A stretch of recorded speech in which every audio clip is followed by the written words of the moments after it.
Hi అండి. అందరూ ఎలా ఉన్నారు? అందరూ బాగున్నారనుకుంటున్నాను అండ్ బాగుండాలని కూడా కోరుకుంటున్నాను.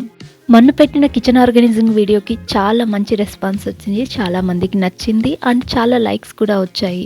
చాలా సంతోషం అనిపించింది. అండ్ ఆ వీడియో చేసినప్పటి నుంచి మా ఇంట్లో నన్ను మాత్రం బాగా ట్రోల్ చేస్తున్నారు. మా ఆయన నా పేరు మార్చేసి kitchen organiser Mrs kitchen organiser అని చెప్పి పిలుస్తున్నారనమాట. సంవాట్ ఇంట్లో ఒకరు ఉంటారండి అలా ట్రోల్ చేసేవాళ్ళు. సో లేకుంటే లైఫ్లో మజా ఏముంటుంది చెప్పండి. So I'm also enjoying that. ఈ వీడియో దాదాపు 15 నిమిషాలు ఉండబోతోంది. ఇందులో నా మార్నింగ్ రొటీన్ షేర్ చేస్తున్నాను and at the same time చాలా కబుర్లు మాట్లాడుకోబోతున్నాం. అండ్ వీలైతే ఏదో ఒక పని చేస్తూ ఈ వీడియోని చూడండి. So that I will be happy at the end of the day. అన్నట్టు అడగడం మర్చిపోయాను. మనం ఆల్రెడీ ఫిబ్రవరి ఎండ్కి వచ్చేసాం. అంటే వింటర్ అయిపోతుంది. స్ప్రింగ్ని వెల్కమ్ చేయబోతున్నాం. ఎంతమంది ఆల్రెడీ ఇంట్లో సాప్లింగ్స్ తయారు చేయడం స్టార్ట్ చేశారు అండ్ ఏ స్టేజ్లో ఉన్నాయి? నావైతే కొన్ని చిన్న సాప్లింగ్స్ అయ్యాయి. ఇంకా ఇండియన్ సాప్లింగ్స్ అన్నీ తయారు చేసేది ఉంది. ఇంకా కమింగ్ వీడియోస్లో ఆ అప్డేట్స్ ఇవ్వడానికి ట్రై చేస్తాను. నేను కొద్ది రోజులుగా ఐరన్ ఇంప్రూవ్మెంట్ కోసం హలీమ్ సీడ్స్ తీసుకుంటున్నాను. హలీమ్ సీడ్స్ చాలా వేడి చేస్తుంది కాబట్టి దాంట్లోకి కొన్ని చియా సీడ్స్ కూడా కలుపుకున్నాను. చియా సీడ్స్లో చలువ చేసే గుణం ఉంటుంది. అది బ్యాలెన్స్ చేస్తుంది బాడీ హీట్ని. అండ్ దాంతోపాటు ఏదో ఒక సిట్రస్ ఉండాలి. సో నాకు ఈ లెమన్ కంటే కూడా వేరే బెర్రీస్ ఓకే అనిపించింది. సో బెర్రీస్తో చేసిన వడలు ఉన్నాయి ఇంట్లో. సో అది నేను తీసుకున్నాను. దాంతోపాటు ఒక స్పూన్ గీ అన్నిటినీ మిక్స్ చేసుకొని తాగొచ్చు అండ్ విడివిడిగా కూడా తీసుకోవచ్చు. It's our choice. సో నేను విడివిడిగా తీసుకుంటాను. అండ్ ఇక్కడ నేను ఆరెంజ్ జ్యూస్ చేస్తున్నాను. మా పాపకి పొద్దున పూట ఆరెంజ్ జ్యూస్ తాగే అలవాటు ఉంటుంది. అండ్ ఈ వింటర్ సీజన్లో ఆరెంజెస్ బాగా దొరుకుతాయి కదా మనకి. సో పొద్దున్నే ఆరెంజ్ జ్యూస్ చేసి ఇచ్చేస్తాను. ఒక్కొక్కసారి తను ఆరెంజ్ జ్యూస్ స్కిప్ చేసి కార్న్ఫ్లెక్స్ తింటుంది. It's her choice. ఆరెంజెస్ని ప్రెస్ చేశాక దాని చుట్టూ ఉండే పల్ప్ అలా ఉండిపోతుంది. దాన్ని అలా ప్రెస్ చేసి చివరిగా ఆ ఉండే పల్ప్ని కూడా దాంట్లోకి యాడ్ చేసి ఇస్తున్నాను. సో దట్ పల్పీ ఆరెంజ్గా జ్యూస్ తాగొచ్చు అని చెప్పి. హోప్ చూస్తున్న వ్యూవర్స్లో చాలామందికి తెలిసే ఉంటుంది. జర్మనీలో హాఫ్ డేనే స్కూల్ ఉంటుంది. అందుకని పొద్దున్నే పిల్లలు చాలా ఎర్లీగా ఇల్లు వదిలేస్తారు. 7:30కి అంతా ఇల్లు వదిలేస్తారు. సో 2కంతా మళ్ళీ ఇంటికి వచ్చేస్తారు. సో మధ్యాహ్నం భోజనం ఇంటికి వచ్చే తింటారు. సో కాబట్టి నాకు ఈ పొద్దున్నే బ్రేక్ఫాస్ట్కి మాత్రం చూసుకుంటే సరిపోతుంది. So most of the times వాళ్ళు కార్న్ఫ్లెక్స్ ఆర్ బ్రెడ్ శాండ్విచ్ అలాంటివి తీసుకునేసి తినేస్తారు. అండ్ కొన్నిసార్లు జ్యూస్ తాగేసి బ్రెడ్ తీసుకొని వెళ్తారు. మధ్యలో బ్రెడ్ తింటాము అనుకుంటారు. రాత్రి అందరికీ డిన్నర్ సర్వ్ చేశాక అన్నిటినీ సర్దేశాక కొన్ని పాత్రలు పడతాయి. సో వాటిని కడిగే ఓపిక నాకు అయిపోయి ఉంటుంది. సో అది రేపు చూసుకుందామని చెప్పి వదిలేస్తూ ఉంటాను. మోస్ట్ ఆఫ్ ద టైమ్స్ మా ఆయన దానికి హెల్ప్ చేస్తూ ఉంటారు. అవి క్లీన్ చేసేసి ఒక పక్కకు పెట్టేస్తూ ఉంటారు. సో దట్ నేను లేవంగానే అవి ఎత్తి పెట్టేసుకుంటాను. సో దట్ నాకు డైరెక్ట్గా కుకింగ్ పనికి వెళ్ళిపోవచ్చు. కానీ నిన్న రాత్రి మా ఆయనకి ఓపిక ఉండలేదు. సో అవి అలా ఉండిపోయాయి కాబట్టి నాకు ఇప్పుడు ఆ పని ఫస్ట్ చేద్దామని చెప్పి అది స్టార్ట్ చేశాను. ఫస్ట్ కడిగిన పాత్రలు ఎత్తిపెట్టున్నాను. మళ్ళీ ఉన్న పాత్రలు కడిగేసుకోవాలి. మీరు నన్ను అడగచ్చు, ఎందుకు సంధ్య అంత హడావడి పడుతున్నావు? పిల్లలు మధ్యాహ్నం పైన రాబోతున్నారు అంటున్నావు కదా, నిదానంగా చేసుకోవచ్చు కదా ఈ పనులన్నీ అని చెప్పి. యాక్చువల్లీ నా గురించి మీకు చెప్పడం మర్చిపోయాను. నేను ఒక పార్ట్ టైం జాబ్ చేస్తున్నాను. పిల్లలు కరెక్ట్గా స్కూల్కి పోయిన టైంలో నేను కూడా బయటకు వెళ్ళిపోతాను. పిల్లలు వచ్చే టైంకి నేను కూడా రిటర్న్ వచ్చేస్తాను అని చెప్పి అలా ఒక జాబ్ చూసుకున్నాను. నా ఫార్మసీ బేస్ మీదే ఈ జాబ్ దొరికింది. So I'm happy there. So I'm continuing that. కానీ ఆ జాబ్ చేస్తూనే లైఫ్ అంతా ఉండిపోతావా అంటే ఖచ్చితంగా ఉండను. So I want to prove my self in yoga. Actually నాకు యోగా అంటే చాలా ఇష్టము. అండ్ చేస్తూ దాని మీద నాకు ఇంకా ఇష్టం పెరిగింది. And at the same time ఇప్పుడు యోగా టీచర్గా కూడా పనిచేస్తూ ఉన్నాను. సో టోటలీ నేను ఒక పార్ట్ టైం అండ్ ఒక మినీ జాబ్ చేస్తున్నాను. మినీ జాబ్ కిండర్ గార్డెన్లో టీచర్గా వెళ్తున్నాను, యోగా టీచర్గా. నా గోల్ ఏంటంటే ఈ జాబ్ ఇప్పుడు ఏదైతే ఫార్మసీ బేస్ మీద చేస్తున్న జాబ్ దాన్ని కంప్లీట్గా వదిలేసి కంప్లీట్ యోగా మీదకి మూవ్ అవ్వాలి అని చెప్పి. Maybe in future years definitely I will work on it and I will definitely move towards yoga. పిల్లలిద్దరూ స్కూల్కి వెళ్ళిపోయారు. పాత్రలన్నీ కడిగేశాను, ఆ పని కూడా అయిపోయింది. అండ్ సీడ్స్ తాగేశాను, సో అది కూడా అయిపోయింది. సో ఇప్పుడు కుకింగ్ పని స్టార్ట్ చేయాలి. సో దానికోసం ఇవాళ నేను సబాక్స్ అంటే ఈ సోంపు లీవ్స్ ఉంటాయి కదా, దాన్ని మీ ఏరియాలో ఏం పిలుస్తారో నాకు తెలీదు. మేము కర్ణాటకలో ఉన్నప్పుడు దాన్ని సబాక్స్ అని పిలిచేవాళ్ళు. సో దాంతో పెసరపప్పు అది వేసి కూర చేద్దాం అనుకున్నాను. సో అది రసం అండ్ రైస్లో నేను కీన్వా కలిపేశాను. సో దాంట్లో కీన్వాలో ప్రోటీన్ ఉంటుంది. నేను మా ఆయన కీన్వా ఉత్తది వండుకొని తినగలుగుతాము.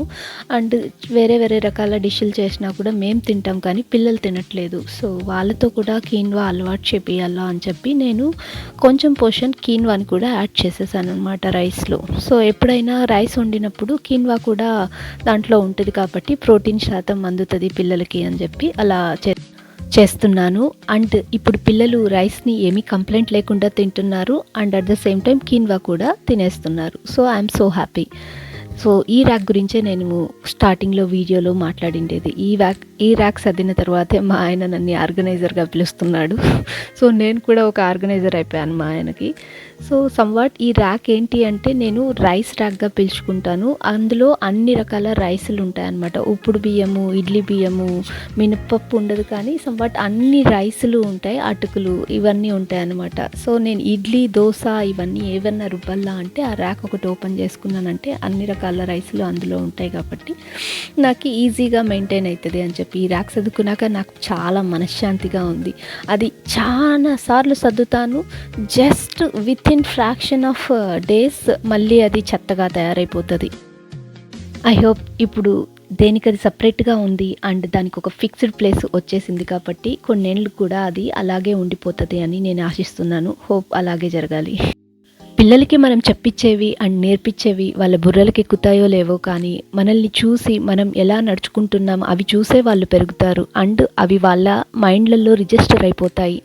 సో అందుకనే నేను ఈ ఇయర్ నుంచి ఒక గోల్ పెట్టుకున్నాను, ఇల్లు అయినంత అందంగా పెట్టుకోవాలి. సో దట్ వాళ్ళకి అది మైండ్లో అలా రిజిస్టర్ అయిపోవాలి. వాళ్ళు ఎక్కడికి పోయినా కూడా వాళ్ళున్న ప్లేసు, వాళ్ళున్న చుట్టుపక్కల అలాగే క్లీన్గా పెట్టుకోవాలి అని నేర్పియాలి అనుకున్నాను. సో అది గోల్గా పెట్టుకొని ఈ ఇయర్ ముందుకెళ్తున్నాను. Hope it will work.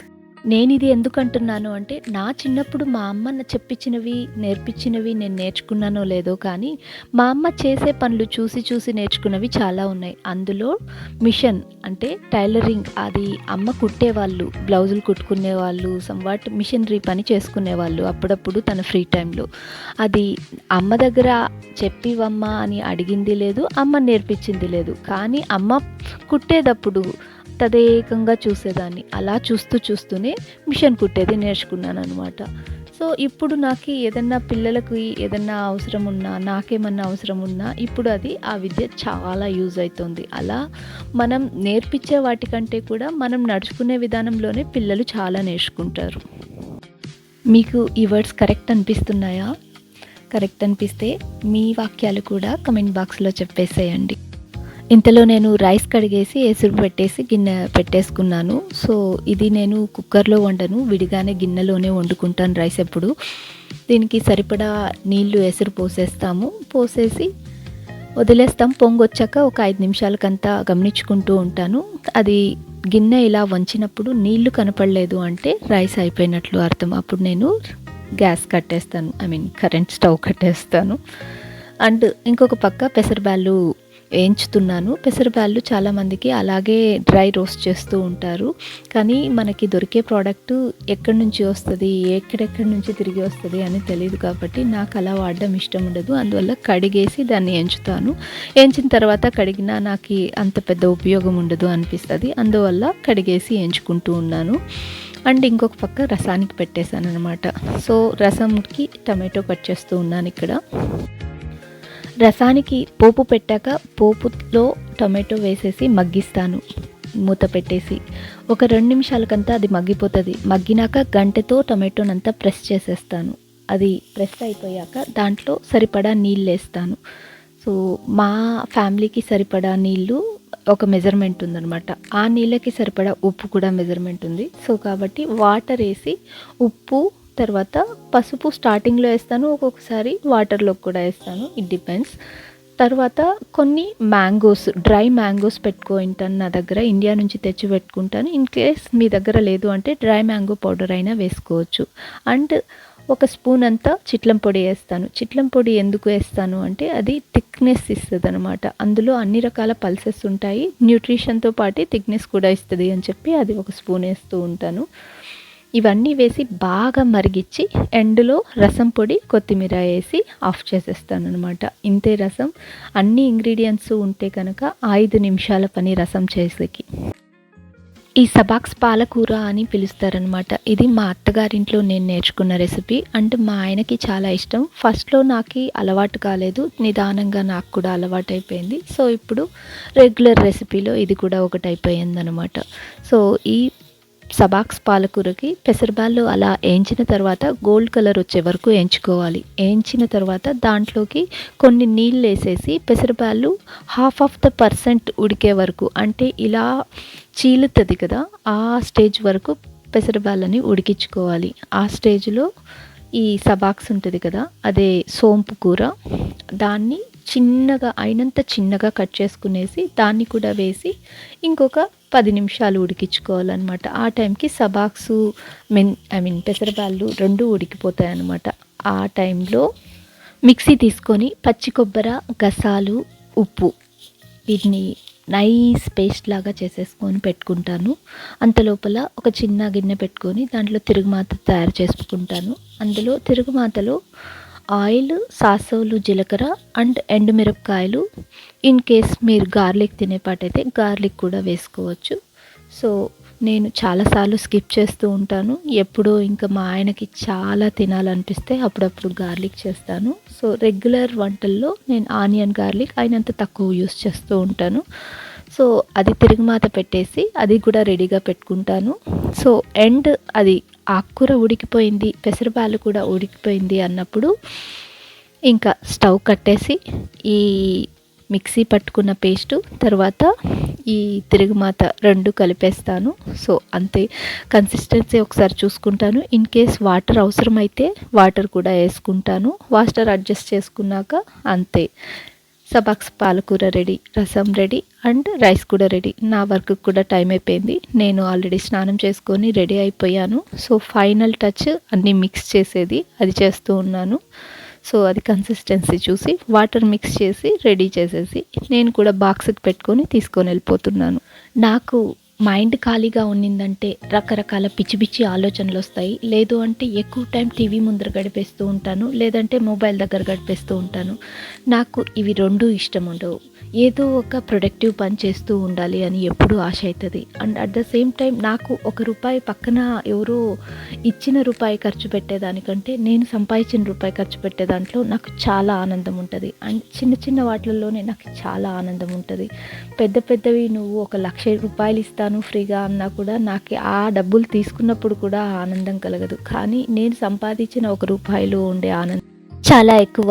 Spring దగ్గరకు వచ్చేసిందని చెప్పి ఇంటి ముందున్న గార్డెన్ బెడ్స్ని తయారు చేసుకుంటున్నాను. అదే ఇక్కడ చూపిస్తున్నాను. ఇంతటితో ఈ వీడియో ఎండ్కి వచ్చేసాం. ఈ వీడియోలో ఏ చిన్న పార్ట్ నచ్చినా, ఏ చిన్న విషయం నచ్చినా లైక్ చేసి సబ్స్క్రైబ్ చేసుకోవడం మాత్రం మర్చిపోకండి.